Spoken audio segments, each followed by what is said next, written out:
मह निकालेको थाहा पाएपछि यसरी मौरी आउँछन् कि यहाँ लाप्पा खेल्न आइराखेको छ। अर्कोको घरमा यहाँ लुट लडाइँ गर्न आइराखेको छ। पुरै यसले गन्ध थाहा पाउने बित्तिकै एकदम लुट लडाइँ गर्न आइहाल्छ। हेर्नुहोस् यहाँ भुइँतिर पनि जुधिराखेको छ। एक अर्काको घरमा चाहिँ अलिकति महको गन्ध थाहा पाउने बित्तिकै यसरी आउँछन्।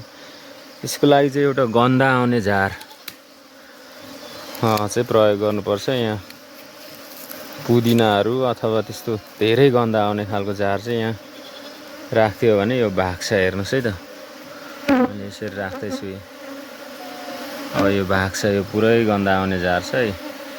राखेपछि यसरी भाग्छ है। यस्तो प्रयोग गर्नुपर्छ। तपाईँको नि घारमा त्यस्तो लुट लडाइँ भएको छ, मह चाहिँ काटेपछि यस्तो समस्या भएको छ, कुनै बेला अब ठुलो घारले सानो घारलाई चाहिँ यसरी दुःख दिन आउँछ, त्यतिखेर चाहिँ यसरी पुदिनाहरू अलिकति गन्ध आउने झार राखिदिनु भयो भने यो भाग्छ। हेर्नु अहिले सट्टै भागिसक्यो।